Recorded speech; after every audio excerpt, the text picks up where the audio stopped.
नमस्कार। आज का विषय आपके लिए बहुत उपयोगी है। आज जो चर्चा करेंगे वो खास रूप से मध्यम वर्ग के लिए और गरीब वर्ग के लिए तो अत्यंत आवश्यक चर्चा है और उनके जीवन में बहुत ही उपयोगी है। धर्म और दर्शन के क्षेत्र में, धार्मिक कार्यों में,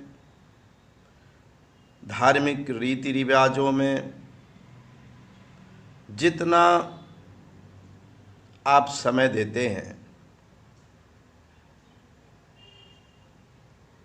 उससे आपकी आस्था मजबूत होती होगी। आप जैसा सोचते हैं, आप जिस संप्रदाय के मानने वाले हों, जिस मजहब के मानने वाले हों, आप अपने अनुसार सोचते होंगे कि हम इन रीति रिवाजों को पूरे वर्ष भर मानते हैं, इन धार्मिक कर्म कांडों को, धार्मिक क्रियाकलापों को पूरे वर्ष भर करते हैं, तो ईश्वर हमसे बहुत प्रसन्न होता होगा। उसका नाम आपने जो भी अपने धर्म, अपने मजहब के अनुसार रखा है, अल्लाह, गॉड, ईश्वर, परमात्मा, खुदा, और उसके बाद फिर अलग अलग पैगंबर, देवी देवता और जो भी आपके दार्शनिक पक्ष हैं या धार्मिक पक्ष हैं, उसके अनुसार जो भी आपकी मान्यता है और जो उसके आराध्य देव हैं, आपके आराध्य देव हैं, आप लगातार उन पर श्रद्धा रखते हुए वर्ष भर कुछ न कुछ समय देते रहते हैं। कुछ तो प्रतिदिन की क्रियाएं करते हैं, आप करते हैं, आपके परिवार के सदस्य करते हैं। कुछ मासिक क्रियाएं हैं जो धर्म या आपके संप्रदाय या पंथ में हैं, उनको करते हैं। और वर्ष भर अक्सर कोई न कोई कार्य करते रहते हैं। इनको करते हुए कभी टाइम मैनेजमेंट आपने सोचा? आपने सोचा कि हमने एक बार आपको पुरुषार्थ शब्द पर चर्चा करके बताया था कि जो आप के रूप में मनुष्य है, जो मानव है, उसको पुरुषार्थ में कहा गया कि वो धर्म के साथ अर्थ, काम और मोक्ष का भी वो जीवन भर कुछ न कुछ उपाय करता है। मतलब आपके पास करने के लिए केवल धार्मिक क्रियाएं और धार्मिक आस्था का ही नहीं है। यदि सांसारिक जीवन में आप आए हैं तो सांसारिक जीवन में आपको धार्मिक क्रियाकलापों के अतिरिक्त बहुत कुछ करना होता है। आपको आर्थिक क्रियाकलाप करने होते हैं, आपको सामाजिक क्रियाकलाप करने होते हैं, आपको राजनीतिक क्रियाकलाप करने होते हैं, और अलग अलग और ज्ञान के क्षेत्र हैं जिनमें आप कार्य करते हैं। आपके अपने व्यवसाय हैं, आपका अपना उद्योग होगा, व्यापार होगा, या आपकी नौकरी होगी, उसको आप करते होंगे, पूरा करते हैं। और उन कार्यों में आपको सफलता मिलनी ही चाहिए। आप कोशिश करते होंगे कि आपको सफलता मिले। तब टाइम मैनेजमेंट का क्या हुआ? समय प्रबंधन का क्या हुआ?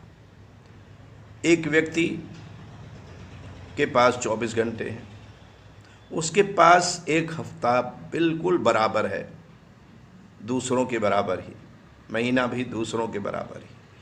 अब वो व्यक्ति या परिवार चाहे तो धार्मिक क्रियाकलापों में ज़्यादा समय दे दे, चाहे अपने आर्थिक विकास में ज़्यादा दे दे, चाहे सामाजिक और राजनीतिक और अपने व्यावसायिक, व्यापारिक जो गतिविधियां हैं उसमें समय ज़्यादा दे। तो बैलेंस का नाम तो जीवन हो सकता है। आप बैलेंस रहें, आप धार्मिक क्रियाकलाप करते हैं तो बहुत ही एक छोटा अंश, जैसे इतना भी काफ़ी हो जाता है कि आप प्रातः जागने के बाद अपने उस आराध्य का ध्यान कर लेते हैं और 2 मिनट भी ध्यान उसका कर लिया, तो आपको अपनी जो भी पूजा वर्शिप इबादत करते हैं उसके अनुसार, आपको आस्था के अनुसार आप समझ जाते हैं कि आपका जुड़ाव धर्म से है और आप काम दिन भर के आगे शुरू कर देते हैं। इसी तरह अगर आपने समय प्रबंधन कर लिया कि आपके धर्म का भी काम हो गया, आपका अर्थ का भी काम हो गया, समाज का भी काम हो गया और जीवन के तमाम आपके परिवार के काम हैं, आपके खुद के अलावा परिवार के तमाम काम हैं, समाज के काम हैं, आपके अर्थ के काम हैं, जिसकी वजह से आपको जीवन यापन करने के लिए पैसा भी चाहिए, उसके काम है।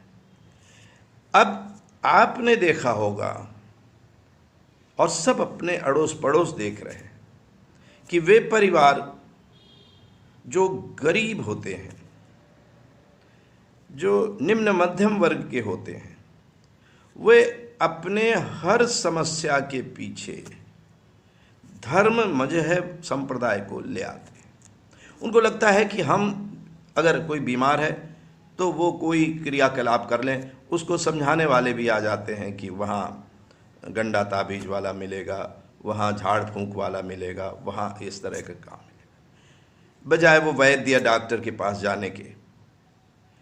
इसी तरह वर्ष भर कोई ना कोई वो धार्मिक क्रियाकलाप करते हैं, धार्मिक कर्मकांड करते हैं। अपने सारी समस्याओं के लिए वो उनका हल इन्हीं धार्मिक आस्थाओं में निकालते हैं। अब अगर ऐसा होता तो कोई गरीब न रहा होता, क्योंकि सबसे ज़्यादा जो गरीब और निम्न मध्यम वर्ग है वो इन धार्मिक क्रियाकलापों में ज़्यादा रहता है, कार्यों में ज़्यादा रहता है, ज़्यादा समय देता है। अब ज़्यादा समय जब देते हैं आप, तो एक तो अपना समय निकाला जो आपको आर्थिक विकास में लगाना था, उस समय को काट करके आपने इन कार्यक्रमों में लगाया, कर्मकांडों में लगाया, और साथ में समय के अलावा आपका धन भी लगता है, आपकी एनर्जी भी लगती है, आपका ऊर्जा का पूरा भंडार उसमें लगता है। तो जब आपकी शक्तियां इन कामों में लग गईं, तब आप विकास के काम कब करोगे? क्योंकि आपको आस्था है कि इससे सब ठीक हो जाएगा। इस आस्था पर आप अपने आप चिंतन करें। आपकी आस्था सही है तो आप तो करते रहे हैं, यही सब कर रहे हैं। लेकिन अगर आपको लगता है कि आपको बैलेंस रखना है, धार्मिक क्रियाकलाप भी करने हैं कुछ अंश तक, आप बिल्कुल नास्तिक नहीं होना चाहते, मत होइए, बिल्कुल नहीं, नास्तिक होने की भी आवश्यकता नहीं है। लेकिन अगर आप नास्तिक हैं तो केवल इतना ही नहीं हुआ कि आप ईश्वर को नहीं मानते हैं, खुदा अल्लाह को नहीं मानते हैं, और फिर बाकी जो समय बचता है उसका सही सदुपयोग नहीं करते, उसका उत्थान में, समाज के उत्थान में, अपने परिवार और खुद के उत्थान में नहीं करते हैं, तो नास्तिक होने से फिर फायदा भी नहीं है। तो इसलिए आस्तिक नास्तिक का यहाँ प्रश्न नहीं है। आप आस्तिक हैं तो समय प्रबंधन का ध्यान रखें, आप थोड़ा समय अपनी आस्था को दें और बाकी अधिकांश समय, चूंकि सांसारिक जीवन आप जी रहे हैं, ये विश्वास अगर रखेंगे कि कोई दैवी शक्ति आपके सारे कार्य करेगी, तो यह विश्वास अवैज्ञानिक है, ये विज्ञान में नहीं है, कार्य कारण सिद्धांत है। आपको कार्य करना होगा और अच्छे कार्यों का पुरस्कार मिलता है। एक व्यवस्था है, एक ब्रह्मांड की व्यवस्था है कि जो कार्य होते हैं उसी के द्वारा जितना एनर्जी लगाते हैं आप, उसी का वर्क के रूप में आपको फल मिलता है। आपने फसल बोई है, तभी तो फसल का उत्पादन मिलेगा। आपने तो फसल ही नहीं बोई। आप तो कह रहे हैं कि हाँ वो हमारी कोई दैवी शक्ति है, वो सब कर देगी। आप अपना इलाज नहीं करा रहे हैं। आए कोरोना है, कोरोना का इलाज धार्मिक आस्थाओं से तो आपका मन शांत हो सकता है, लेकिन इलाज तो वैद्य डॉक्टर करेगा। तो मन की शांति के लिए आप कुछ भी करें, मगर बहुत थोड़ी देर के लिए, क्योंकि मन शांत तो बहुत ही सूक्ष्म में हो जाता है, बशर्ते कि आप स्वयं न भटकें। और अगर आप भटकेंगे तो आपका विकास रुकता है। और धर्म कहता है कि वो है जो सद्गुण होते हैं, धारते इति धर्मा। तो जो आपके अंदर सद्गुण है वही तो धर्म है, उसी को आपको धारण करना है। आप कहें कि हम उसको मार देंगे, आप पाप के काम करेंगे, आप क्रोध के काम करेंगे, आप अवगुणों वाले काम करेंगे, और फिर कहेंगे कि हम धार्मिक हैं। हमने तमाम पूजा स्थलों से लोगों को ऐसे निकलते देखा कि निकले पूजा स्थल से और बाहर आते ही आपस में युद्ध चालू हो गया, लड़ने लगे, झगड़ने लगे। कई तो निकल करके बाहर और ऐसी गंदी गंदी बातें करते हैं कि लगता ही नहीं कि ये कभी अपने आराध्य देव की पूजा भी कर रहा होगा। तो ये दोहरा चरित्र व्यक्ति का नहीं होना चाहिए। मेरा आज का इतना ही सुझाव है कि आप कर्म कांडों में बहुत ही इतना समय दें जो आपके लिए आस्था में विश्वास भरने के लिए पूरा हो। केवल उसके पीछे आप भागते रहेंगे तो आप भटकते रहेंगे। आप अपनी आस्था को बनाए रखें, मगर आस्था के साथ आप कर्म, आप ज्ञान, विज्ञान, इनको अगर भूलेंगे, अर्थ को भूलेंगे, काम को भूलेंगे, तो भौतिक विकास आपका बिल्कुल रुक जाएगा। तो आप ध्यान रखें, ख्याल रखें, बैलेंस लाइफ जिए। एकांगी लाइफ ना हो कि एक पक्षी लाइफ है, आप एक ही तरफ भाग रहे हैं। पूरा दृष्टि देखें, अपने आसपास भी देखें और देखें कि आपको किस हद तक अपने धार्मिक कर्म कांड करने हैं, किस हद तक और बाकी जो जीवन के लिए आवश्यक हैं वही कर्म कांड करने हैं।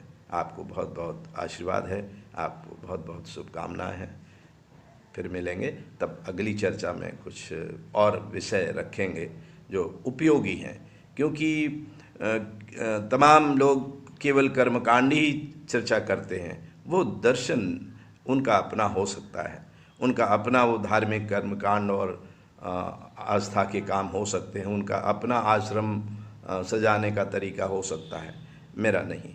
मैं तो आपको जो दर्शन है, जो फिलॉसफी है, चाहे जिस देश की फिलॉसफी हो, चाहे जिस क्षेत्र की फिलॉसफी हो, दुनिया के किसी भी क्षेत्र का दर्शन हो, जो मानव के हित में है, जो विज्ञान में धर्म है, हम और आप मिल कर के उसको आगे बढ़ाएंगे और विश्व सत्यम शिवम सुंदरम जैसा कि हम कल्पना करते हैं वैसा ही फिर बनेगा। आपको शुभकामना। एवमस्तु।